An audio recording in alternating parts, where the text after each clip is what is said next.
Alléluia, peuple de Dieu. Nous vous saluons au nom puissant de notre Seigneur Jésus-Christ. Le thème de notre enseignement d'aujourd'hui était intitulé « Enterrer le passé, puis prier ». C'est un enseignement qui est tiré de 2 Samuel 21, le verset 14. Dans cet enseignement, l'homme de Dieu nous parle de l'histoire qui s'est passée dans la Bible concernant le roi Saül qui avait rompu l'alliance qui a été établie avant lui entre les Gabaonites et Israël. Par excès de zèle, Saül avait tué les Gabaonites. Et pour se venger, cela a eu comme les conséquences que Dieu était en colère et la pluie s'était arrêtée et Israël a connu la faim. Et pendant le règne de David,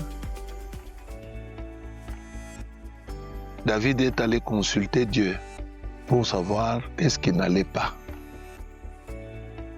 Et Dieu lui a révélé que le problème était que Saül, par excès de zèle, avait tué un peuple avec lequel il avait eu alliance. Suite à cela, Dieu a permis que David se retrouve et réalise qu'il fallait s'humilier, aller demander pardon et la réparation auprès de ce peuple gabaonite. Et quand il est allé là-bas, le peuple lui a demandé, il n'avait rien d'autre que de réclamer que les enfants, s'il y avait la progéniture de Saül, s'il était là, qu'il soit sacrifié pour que la paix ou la pluie revienne en Israël. Et c'est ce qui a eu lieu. À travers ce texte, le prophète a voulu nous enseigner que vous devez oublier votre passé.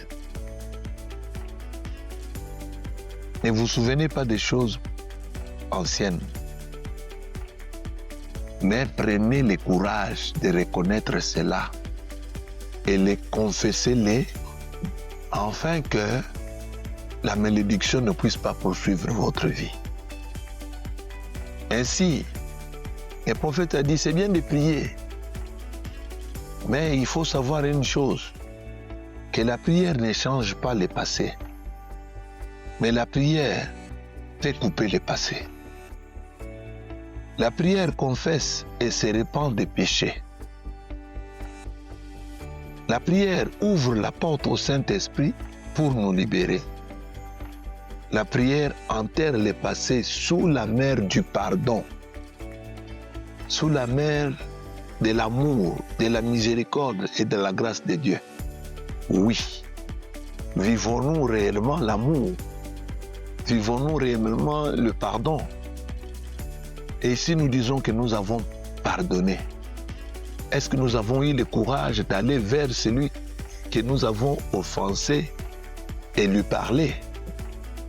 Ainsi, dans cet enseignement, l'homme de Dieu nous a interpellé chacun de nous à couper son passé. Quelle que soit la qualité de ton passé, ça ne reviendra plus. Il faut aller de l'avant avec votre vie. Et pour entrer dans la nouvelle chose avec Dieu. Vous devez enterrer votre passé et votre passé n'est autre que ce que vous avez vécu hier et apprendre à vivre votre vie à partir de maintenant. Remplir votre cœur d'amour, remplir votre cœur de pardon et remplir votre cœur de miséricorde. C'est ainsi que vous allez vivre la grâce de Dieu. Shalom.